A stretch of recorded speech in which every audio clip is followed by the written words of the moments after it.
Well, speaking of Africans. Yes, that's me. Speaking of Africans. Your two African homies, the two brothers. Everybody came down on me as soon as that Jussie Smollett shit came down. You know, all of a sudden, it's like, God, and everybody called me, Godfrey, how could you let this happen to you?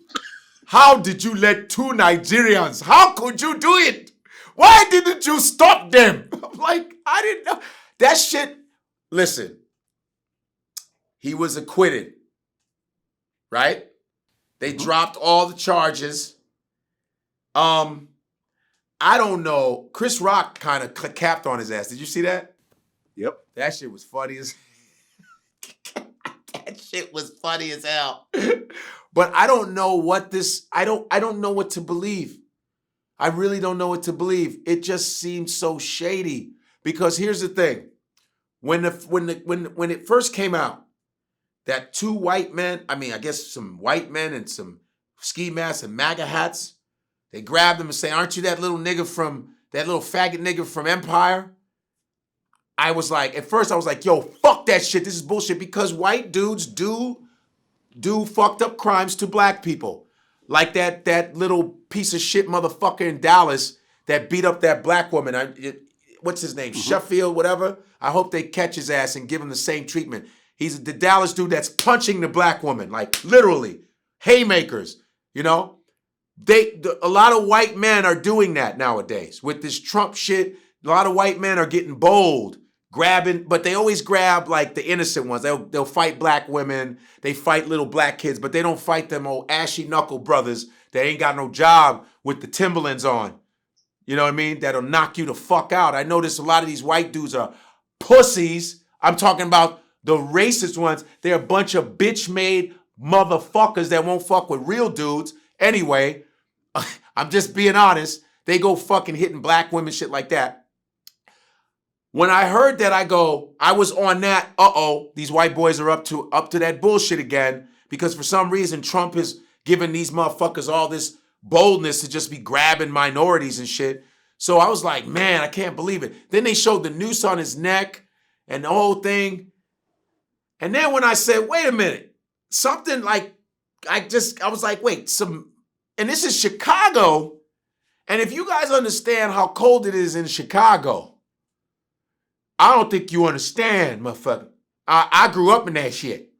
It's the kind of cold where the homeless have gone home. The homeless went home. The homeless be like, this is some bullshit. I'm going to change my life. God damn, it's cold in motherfucker. You know what I mean? This is the kind of cold where the Vaseline petroleum jelly dries out. You feel me? Chicago cold is a whole different thing than New York cold. So you're going to tell me some cats came out in the cold and you were going to Subway. It just didn't. And I was like, what are some middle-aged white men watching Empire for? I'm not saying white people don't watch Empire, but it just was like, the demographic didn't sound right. You feel me? It just was like, And in this time of turmoil, that attack sounded like normal. Like, yeah, this is the kind of shit they're doing. But 20 below, Chicago, and then you got dragged, but he didn't really look injured. Right. He didn't really look beat up. Right, because I remember I interviewed Trey D about this. And did you see how big them dudes was? They would have mauled that guy if they really would have wanted to, if that would have been the situation. So I don't know. Yeah, those motherfuckers look like they were fucking monsters. Like, and that's why he said he paid them the $3,500 because he wanted abs like them. Right. He would have been Jussie Smollett. Yeah, he had a little scratch on his face. He had a little, and it was really, really like he had just like a pretty boy scratch, like, had the little rope, his picture and shit. It was weird. I was just like, and listen, I could be wrong. But it just looked a little. And even Joe Budden on State of the Culture, he said, and people get mad at Joe Budden because they always think Joe Budden talking shit. Joe Budden was like, I was dying. I think he was lying. And Joe Budden ends up, I think, being right. But now he's acquitted of the shit. I don't know what he was thinking. I think he was not getting paid enough on Empire, or something like that. Right. And I guess Jussie's lawyer, when they asked about the whole thing, because he said the two white men jumped him, Yeah. she said that maybe that the two brothers were wearing whiteface. I mean, she sounded so fucking stupid. First of all, whiteface, two Nigerians with fucking powder in their face. That's just some ashy niggas coming at you. Not to use that word. I don't ever use the N-word haphazardly. But that's two ashy motherfuckers coming at you. And you can see ash. When you see an ashy brother and a white face, come on, man. And I'm sorry, but two Nigerian dudes, their accent, they don't even curse. You can't even, yo, are you this faggot nigga? Do you know Nigerians be like, are you that faggot nigga? We seen you on Empire. We know it is you. We don't know how to curse. The accent, you understand? It doesn't match up. And these were some big ass Nigerian dudes. I get all the phone calls. They like, yo, God, was that you? Shut the fuck up. There's like this, like, how could you do this to us, man? Why? We are Africans. Everything looks suspect. Were those two guys extras on Empire? Yeah.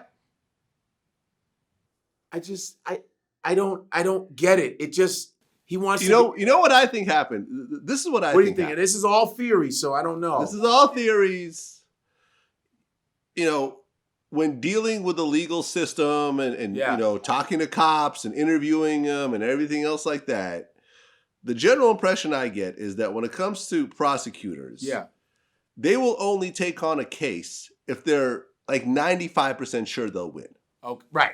No prosecutor wants to have a record of losing half their cases. Hell no. You know what I mean? Hell They're no. only going to court because, okay, we got all our ducks lined up. Yeah. And yes, every so often it'll go left, like the OJ trial. But in general, they got it all lined up. They got all the police. They got the whatever. But even if something is wrong, and as a prosecutor, I might lose this case, you're still getting money though. Because that person got to pay you. No? Nah. That's not how it goes? Nah. It's not how it goes. Oh, I thought because if I'm defending you, you paying me, motherfucker, even if we lose, no? Well, I mean, the defense lawyer doesn't care. Okay. But the prosecutor, the state. They lose money if they lose the case. The city. Well, no, but the prosecutor that's elected will lose their job. Wow. If they keep losing cases. Got you. That's the whole point. If they have a losing record, like the mayor or the governor or whoever will be like, okay, get this person out of here. Let's put in someone who's actually competent that can win cases for us. Because, it costs a lot of money to go to trial. Right. Hell yeah. A lot of money. Yeah. A lot of money to go to trial. Like, defending yourself in a trial is like $500,000. So think about it on the other side. Yeah. It's like, it's big. So I think in this case, once they started getting more info and everything else like that, they saw some holes in their original theories. Right. Like the $3,500 was actually paid for training. It wasn't paid to do this. And then the brothers started changing their story a little bit and they didn't want to whatever. And they're like, look, if we take this to trial, the jury will find, since it's a criminal case, they will find a reasonable doubt. Like there's already a couple of reasonable doubts sprinkled in here. Oh, man.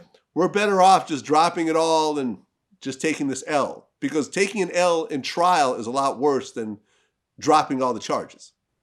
You see what I'm saying? I think that's what happened. There was just a few things that happened that they're like, we're going to lose this case overall. So I think that I don't know what's going to happen with it. Because he said, what's funny is in the press conference, he goes, I just want to get back to work. I don't know about that part. I don't know about that part, bro. He goes, I mean, you fucked up your own work. I mean, he acted like someone interrupted him. I mean, this shit... I mean, it was like one of those OJ wins. Like he wins, but nobody believes him. Yeah. You know what I mean? I just want to get back to work, get back to my family. I don't know if they're going to let you in, bro. Because Smollett, he has the sister, right? Yeah. The one chick that I like, she's a good actress, man. That's the Smollett family. And it almost seems like he was embellishing, like he was enjoying this kind of attention. The fact that he's wearing sunglasses to these, in the airport. And, oh, come on. Do you know where he went wrong? When he called himself Gay Tupac. When he was like this. They hit me, I hit them back. Did you see that shit when he's doing a little on the mic? And I fought back. I call myself the gay Tupac. Word, man. Come on, dog. What the fuck are you doing? Like, that's what I'm saying. It was looking mad suspect, you know? And I was, out the box, I was mad for him. Then I started going, you know, I was like Scooby Doo. I don't know. I was like, it was looking real like a Scooby Doo fucking mystery, dude. You know? So, it's Jussie Smollett. We knew it was him. Zoinks! Wow, Scoob! You know? So it's not a good look. I don't know what's going to happen to his ass, but it's really awkward. That dude, that was some awkward ass shit. I mean, if he wanted to get notoriety, he got it. On some real fuckery. Yeah. And like I said, he won technically. I mean, they dropped all the charges, but nobody really believes him. Were you an Empire fan? For like the first 2 seasons. Then they just started. There was a lot of tonguing. I had to go. It was too much tonguing. Everyone, it'd be like this. On the next Empire. Oh, shit. I got to go. On the next Empire. Oh, goddamn. It was just like, it was too much. It was, listen, unless, like I said, I ain't like one of those phobes. You know, I ain't one of those. I ain't no phobe, but it was a little too much. I'm very, very, very heterosexual. So when I see too much of that on any level, I'm like, all right. Like, it's like even when you see a heterosexual couple, you know, having sex in a movie, I go, do we have to show the whole goddamn thing? We get it. They fucked. God, okay, keep it moving. But Empire was like, you know, first it'd be Cookie like, let me tell you something. You're like, all right, Cookie. Next minute it's like, no more Empire for me. Well, I mean, I get it because, I mean, Lee Daniels, who's the creator, director, whatever, I know. He's a gay man. Which is fine. An older gay man at that. And I think that he came into it saying, listen, gay men do not have a voice, you know, a voice and a screen time and that type of thing and be central characters. Yeah. And, you know, we don't get to see gay love on TV, so I'm going to go ahead and change that. Well, we can gay love it and just hold hands. We ain't got to... See, I went from Empire to Umpire. I was like, strike one. Shit. Strike two. Strike three. I had to get out. I was like, you know what I mean? I'm cool on that. I think, you know, but I think that was his thing. He's like, listen, I'm going to bring more of a platform to my own lifestyle. And I think that's cool. Listen. I think that's fine, man. I don't want anybody to misconstrue what I'm saying. I'm saying it was like, whether it's heterosexual or homosexual, we don't need to see extreme sex scenes. I'm even on when girls are a guy and a girl. Okay, they're kissing, close the door. We get it. I mean, we've been on the planet long enough where we know when the door is closed, it's night, and that saxophone music comes on. They fucking. We get it. We don't need to keep showing that shit on any. I don't give a fuck if it's homo, hetero, whatever. Oh, just shit. You don't have to always show that shit in detail. We get it.